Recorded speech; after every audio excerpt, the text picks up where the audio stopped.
Welcome to another special A Shot in the Arm podcast with me, Ben Plumley.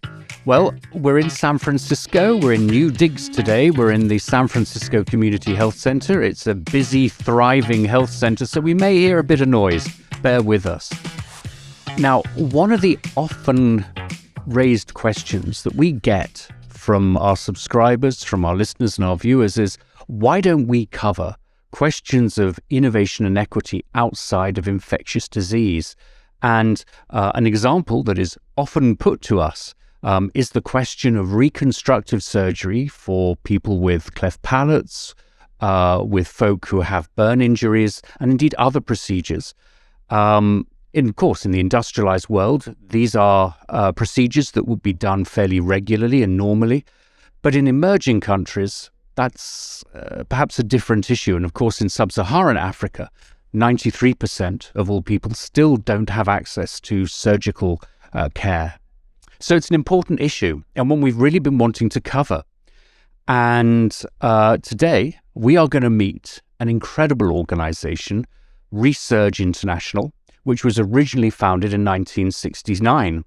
But it's important because it has really led a journey that many of us in global health have followed, moving from providing individual emergency care and support to establishing deep partnerships in support of country-driven health providers, in this case with surgeons and hospitals and universities across Africa and beyond, helping them build ground up the high-quality, accessible surgical care capacity. So let's meet our guests. First up, Dr. Jim Chang, Consulting Medical Officer at ReSurge. Jim, welcome to the podcast. Thank you, Ben. So tell us a bit about ReSurge and yourself, how you fit in. Sure. First, thanks for taking the time to talk to us. I understand you just flew back from Kenya, so we appreciate it. I am the Professor in Chief of Plastic Surgery at Stanford University. That's my day job, but I'm also the CMO for ReSurge International, and I've been doing that for 9 years. ReSurge, as you said, has been around for 50 years and has its roots at Stanford. And so we've evolved from team trips where we're operating to really teaching and training the next generation of surgeons, many times the first generation of reconstructive surgeons in that country. Brilliant. Well, we're looking forward to learning much more about your work. We're also joined by Natalie Meyers, who is the Chief Program Officer. Natalie, welcome.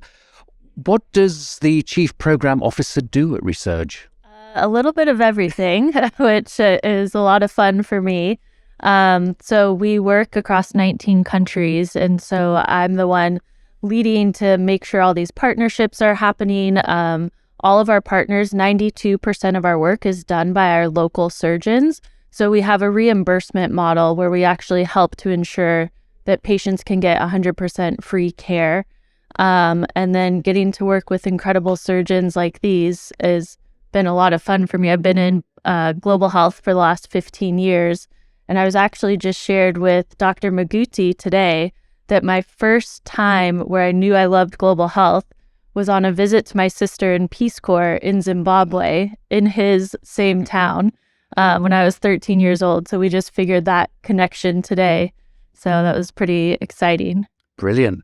And so you point to our guest of honor, last and absolutely by no means least, Professor Godfrey Muguti. You're Professor of Surgery at the University of Zimbabwe, yes, amongst many other roles.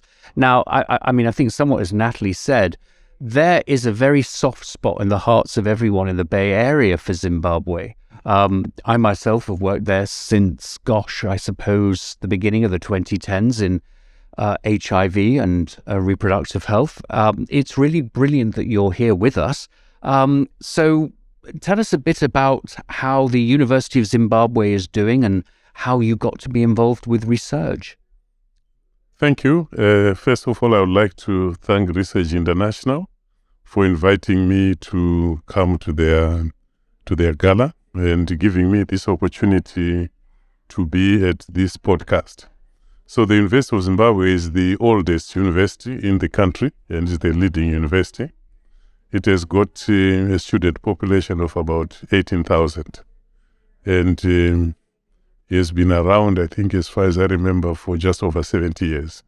And I think we think of it as a regional center of excellence. Often people coming into Southern Africa think of, University of Cape Town or Wits in Johannesburg, but actually UZIM has really established itself as a center for training, but also for research, right? Yes, it is. And I think it's got a very strong international reputation. And these products are well sought after worldwide.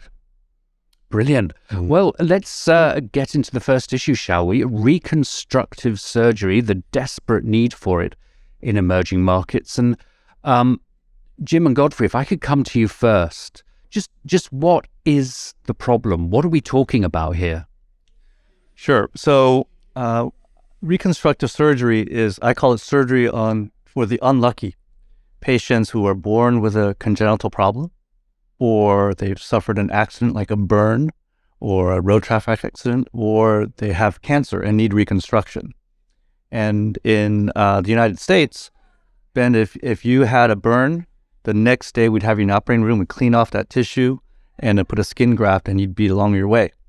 But in many countries around the world, without access to surgery, that big burn wound will scar and cause the arm to contract, so that arm's not useful. So when we do reconstructive surgery, we release that type of scar and do that. So the techniques are based on principles. There's not a lot of high-tech equipment that's necessary, but we can do a lot of good with pretty simple techniques and training. Godfrey, I mean, in Zimbabwe, it's a mixture of, I suppose, one or two heavy urbanized cities, Harare, and I'm blocking on the Bulawayo, that's right. But then, of course, a lot of rural areas in between. So how is it playing out, the issue of access to reconstructive surgery in Zimbabwe? Yes, so the disease burden is quite substantial of reconstructive surgery. I'm in the unique position that in my surgical career, I've run an integrated general surgery and reconstructive surgery service, having trained in both in Edinburgh, in Scotland.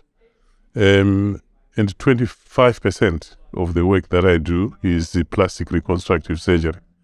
And the remaining 75% is general surgery. So I've got a very good understanding of the extent of the problem.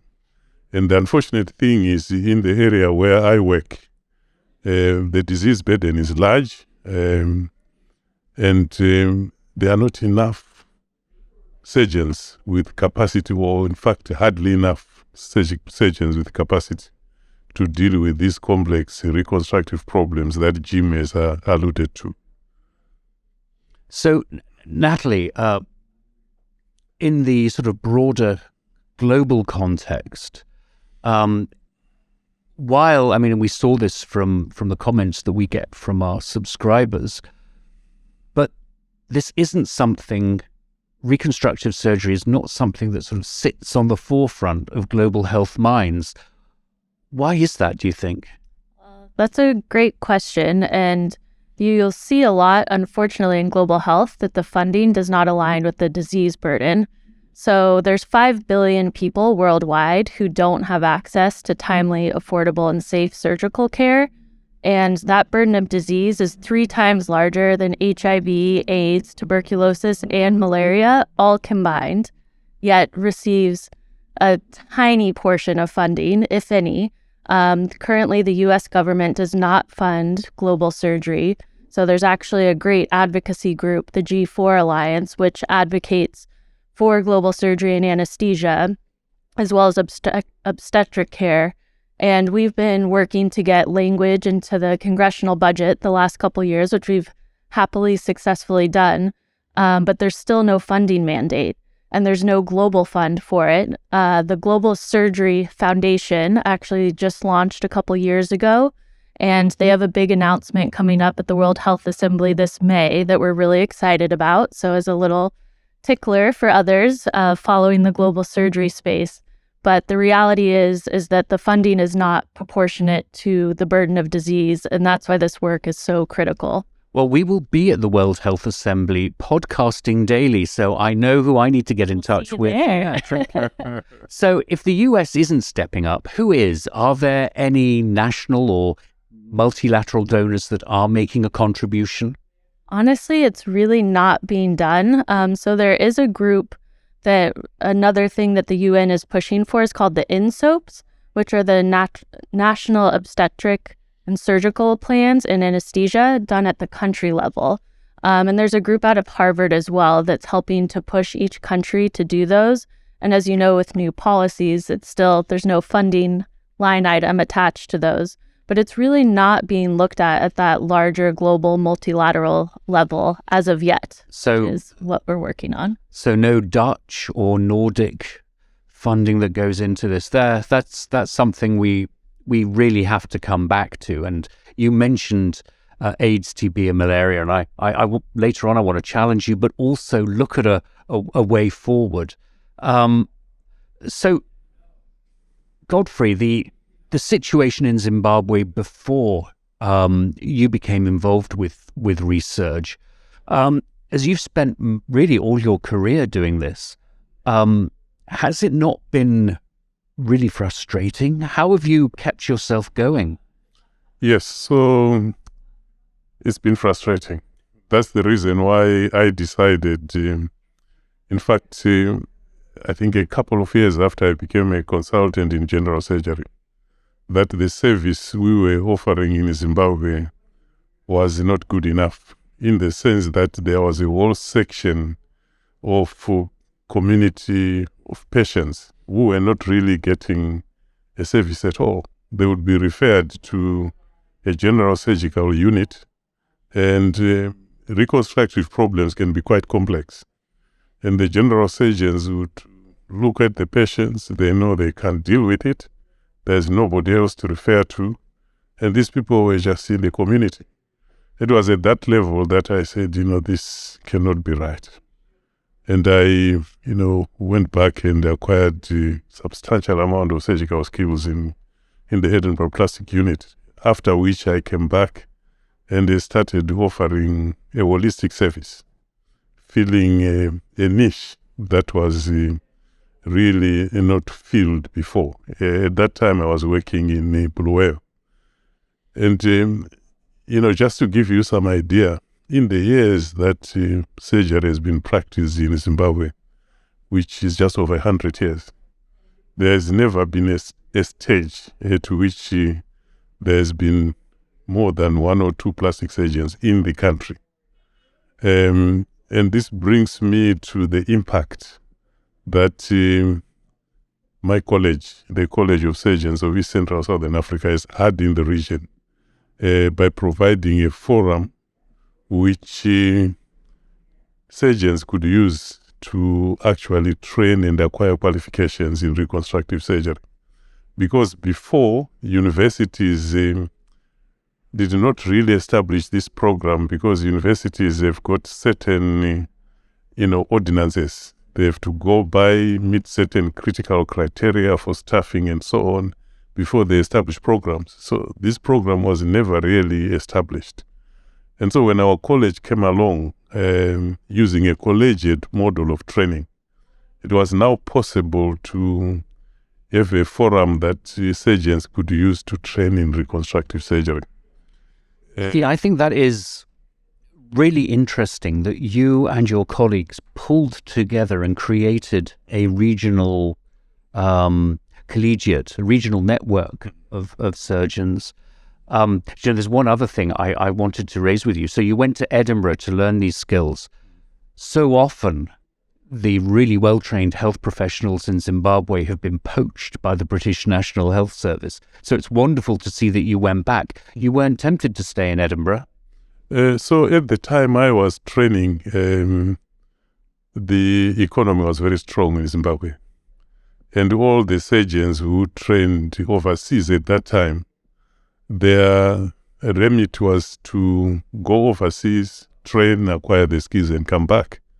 Because the level of remuneration at that stage was not very different from overseas. And in fact, when I went to train in the UK, the Zimbabwe dollar at that stage was stronger than the United States dollar. So this temptation to train and stay overseas for my generation of surgeons was not really there. That's a relief to hear. And, you know, it's a short time ago, and things go round and round. And who knows, maybe that will be the case again in a few years' time with our banking crises here in the US.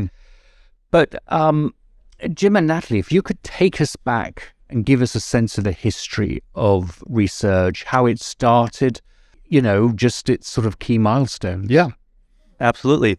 So ReSurge started 50 years ago. It was formerly known as Interplast. And my predecessor as chief of plastic surgery at Stanford was really visionary. He first had a child he saw in Mexico, a teenager with cleft lip who was living with the cleft lip. And that patient came to the United States to Stanford for an operation. So surely there's a better economic pathway than that. So he began the concept, Donald Laub, of going to another country and doing these so-called team trips. From there, we realized that it's more important to have trained doctors in the local community who can operate all the time.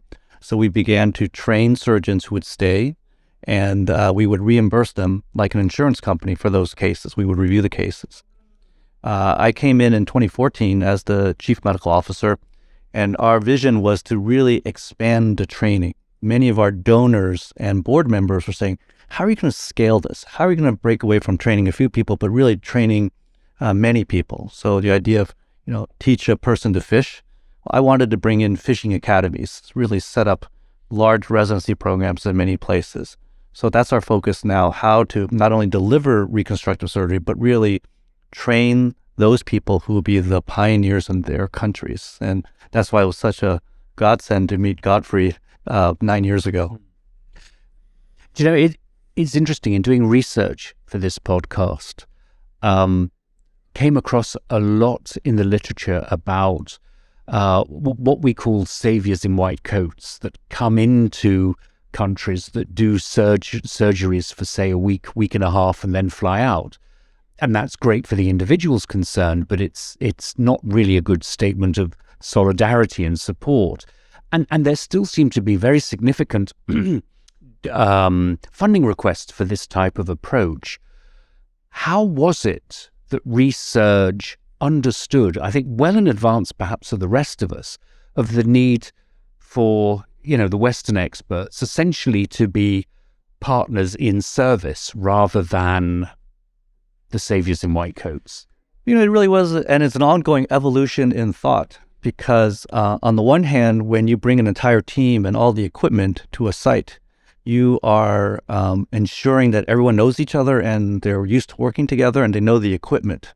But we really learned that to make a big difference, you have to train people on local equipment and in local conditions, finding local solutions to problems. And so that takes more work. You have to really ensure high safety. You have to do site visits and make sure everything's up to snuff. You know, we have a wide and varied board and staff who have many different opinions. And, you know, it's an iterative process of getting to a stage where you feel like you're doing the right thing. So what is the solution? We've talked about the scale of the problem and the lack of trained surgeons across sub-Saharan Africa and beyond. What is the solution that ReSurge and partners have come up with? I mean, I don't know, Natalie, if you could kick off on that. Sure, I'd love to. I mean, really, it has been and is about local capacity building. I think COSEXA and our partnership with ReSurge is this beautiful example. And these two men are quite humble about really the impact they've had on the entire region of 14 countries, where, you know, Professor Muguti wasn't just looking to how can I change things in Zimbabwe. These two people are really looking at changing it across the continent.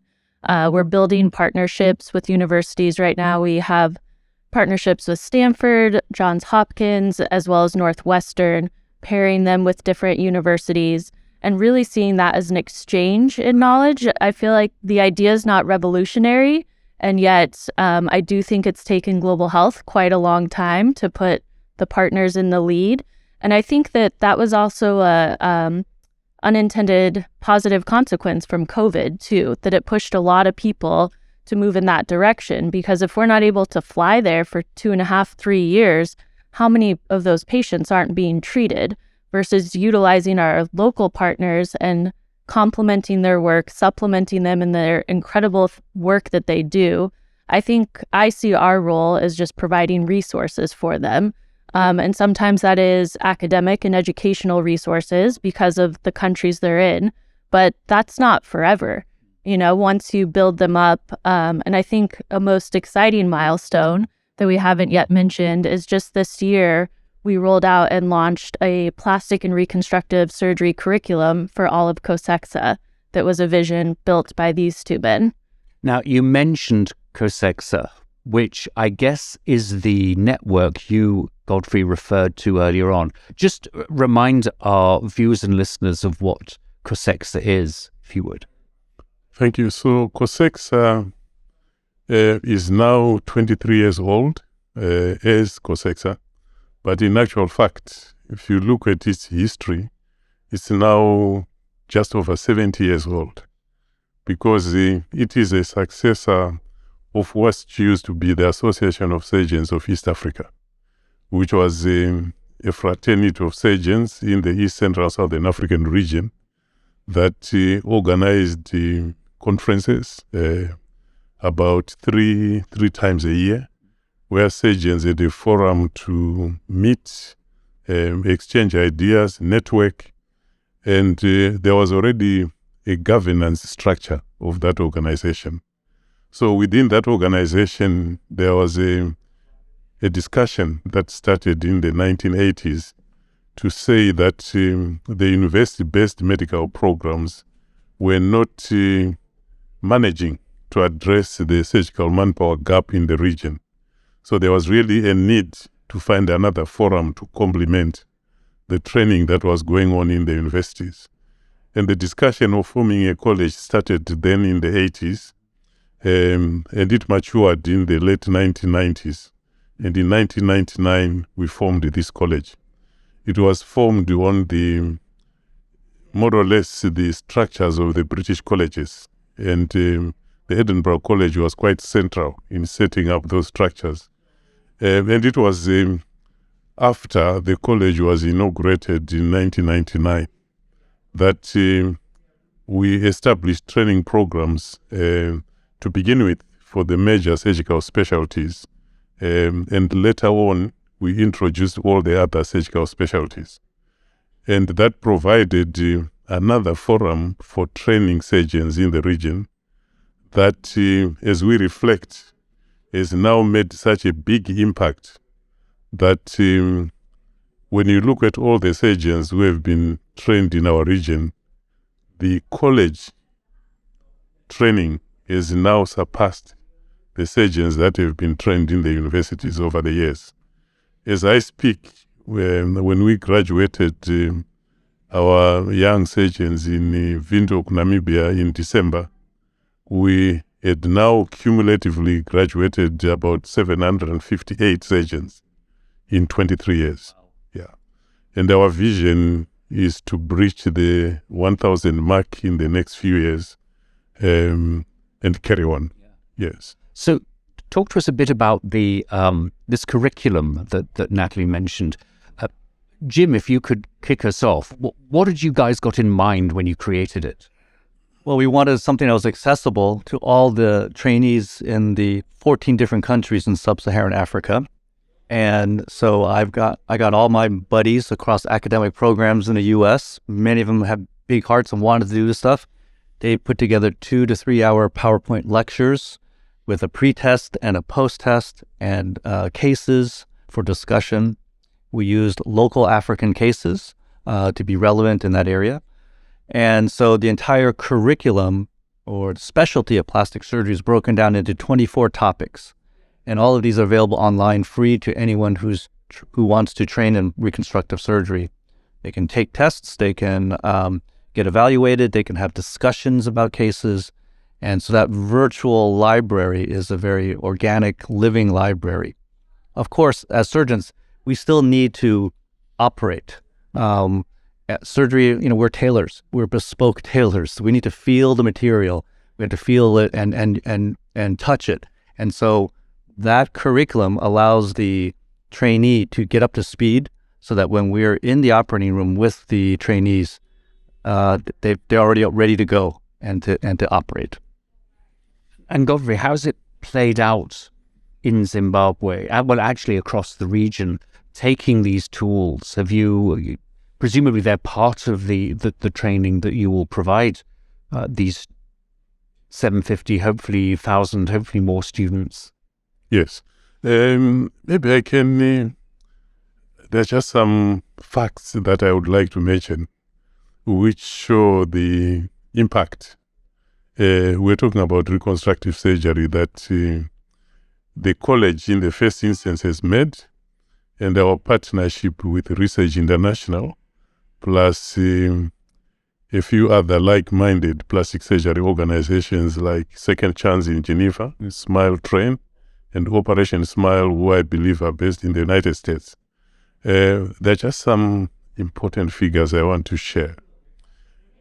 So when the college started, for the first 10 years, we didn't really produce plastic surgeons. We only, I think by 2009, it produced 2 in 2 years.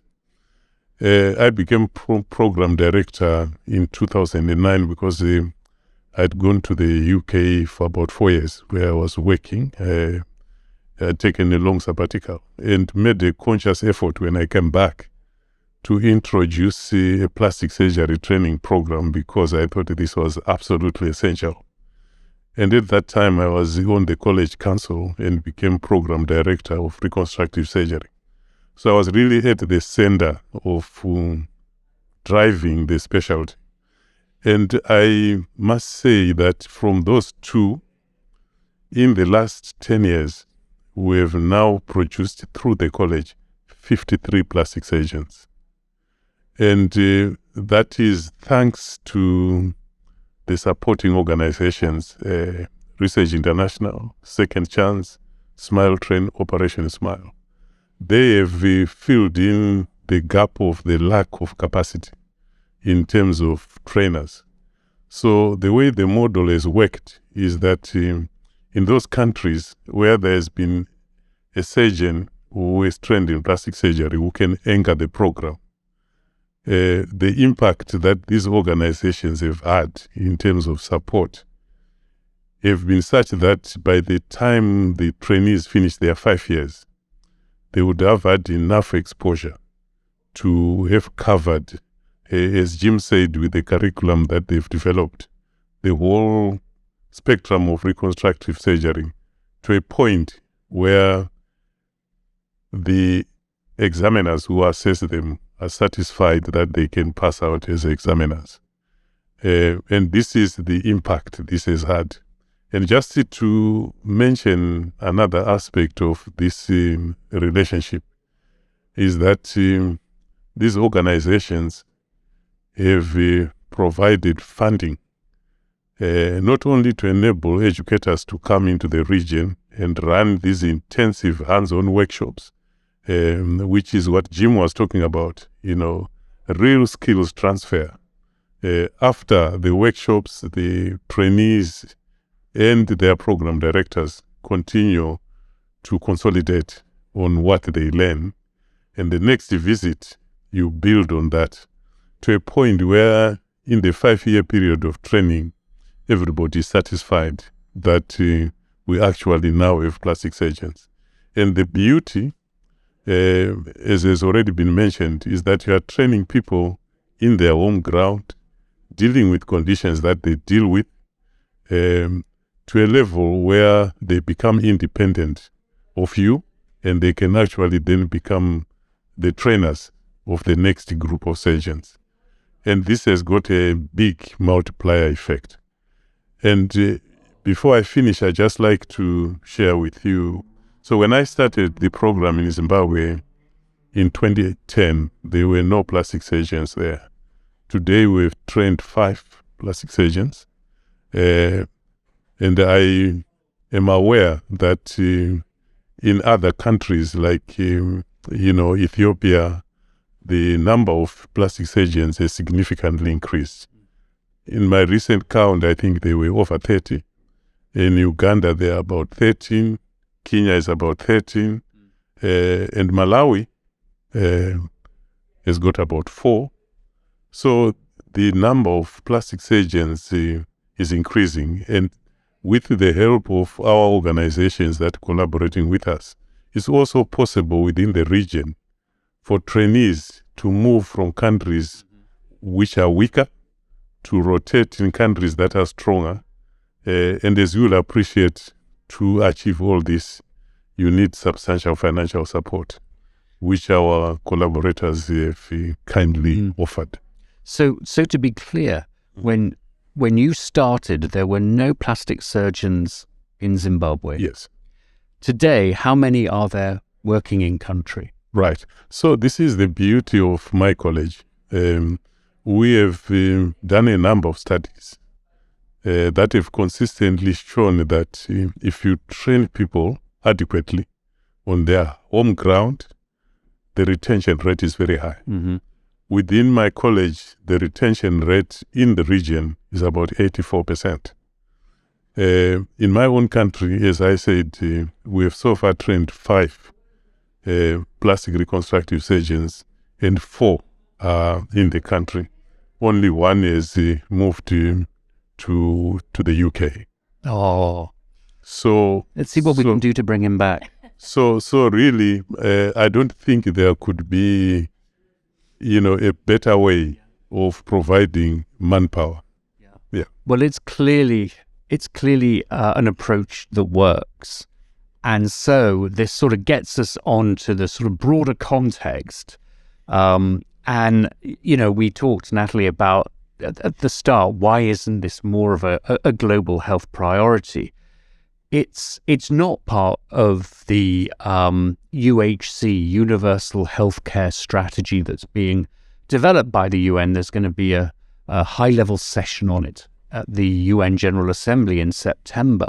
And I just wonder, what are your thoughts about how we incorporate this work into, a sort of a basic standard of care? Because clearly we're not talking about, and I'm sorry to sound so simplistic, we're not talking about people having facelifts or nose jobs. What we're talking about are essentially, life-changing and life-threatening conditions. So what do we do to get it to the top of the table?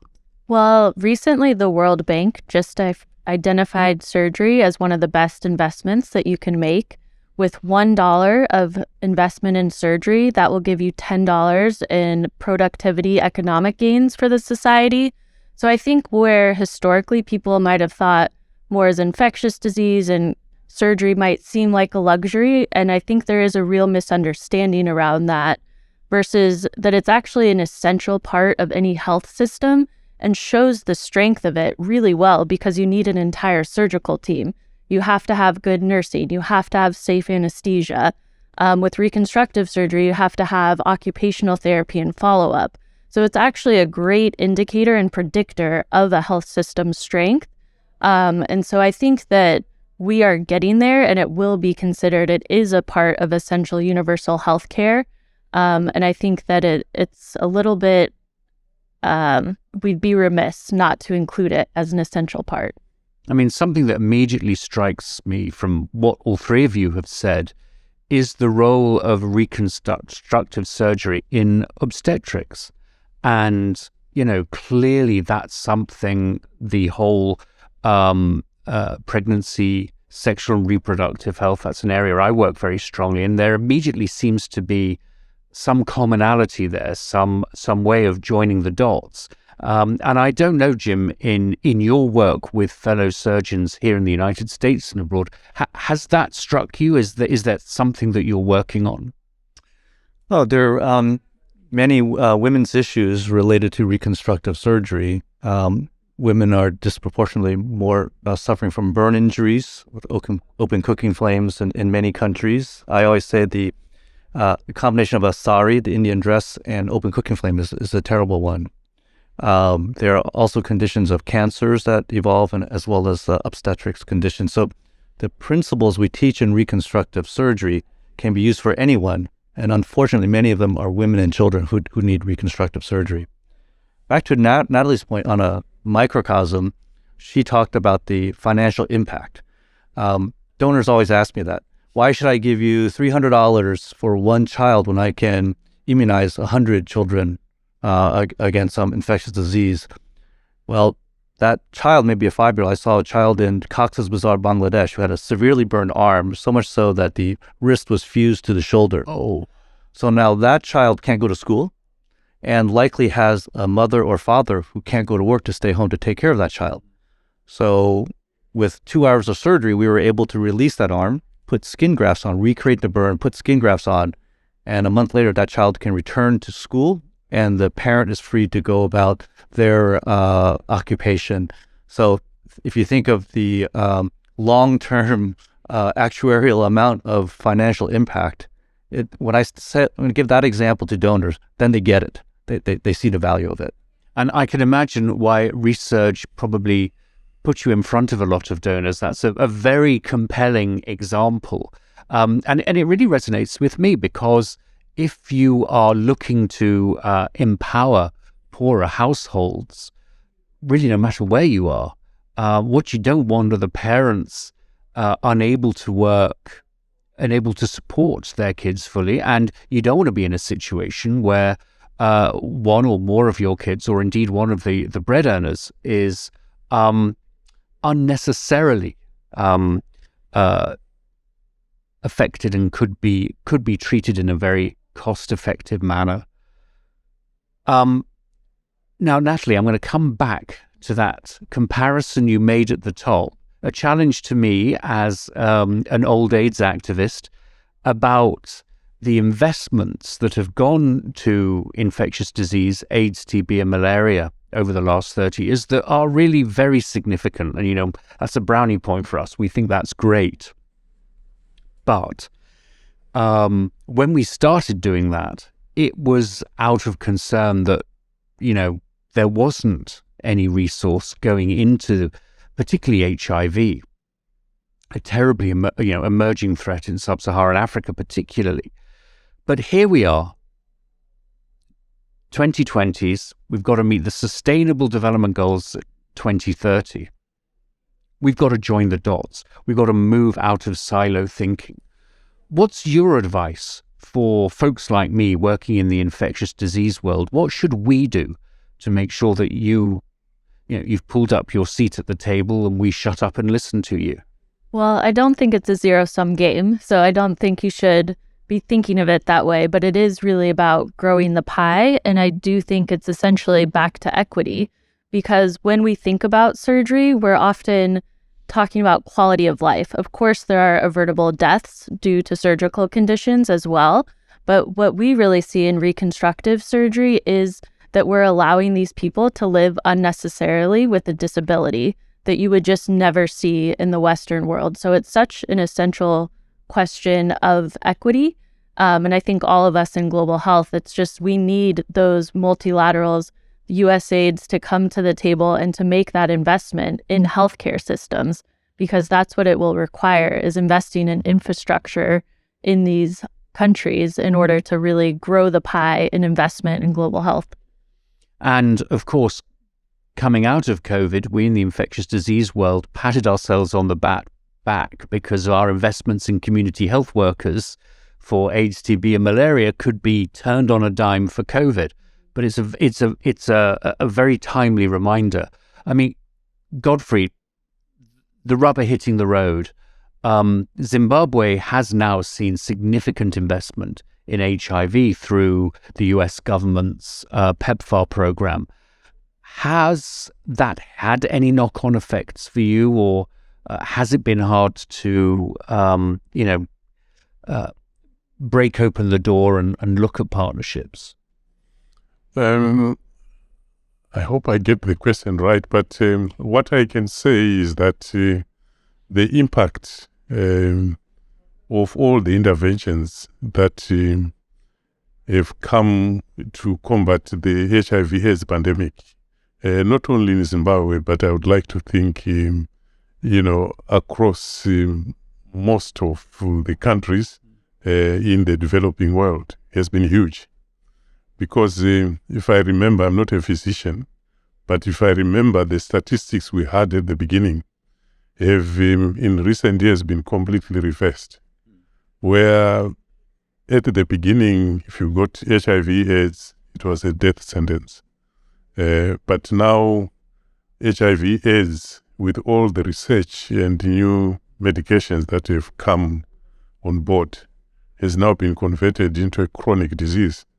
And the statistics are now reversed, where more than 85-90% of the people are actually on lifelong treatment. And this has made a huge impact in terms of the economic and social consequences, both in my country, and I would like to believe in the world at large.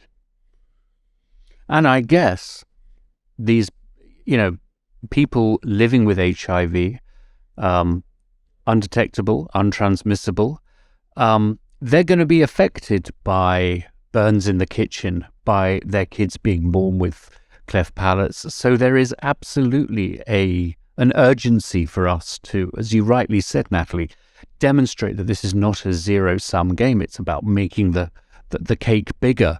So COVID hits at the beginning of 2020. We've referred a little bit to how things have changed.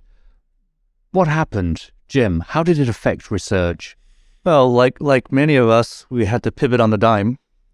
And luckily, we have many of our local surgeons who we've funded for years in their home communities. So they were still working in their home communities. No one was flying around. So it made us really focus on our long-term partners.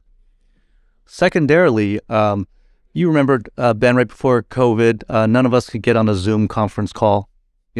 At Stanford, we had a hand surgery conference and we couldn't connect Redwood City to Palo Alto. It took an hour to get the dial-up, but then 2 months later, everyone is online. So we pivoted to many different virtual lecture series. I still do one personally with the trainees in Zimbabwe. And the amazing thing about that is every month, 8 a.m. Monday morning, I dial up. I see those 6 bright shining faces of trainees in Zimbabwe. I know them by their first name. They're always prepared. I show cases on the screen, and we take them through the cases. In the old days, pre-COVID, pre-virtual training, if I went to Zimbabwe, I would meet 3 or 4 fantastic trainees. Maybe then I go back 1 year later, and maybe 2 are gone, and there's still 2.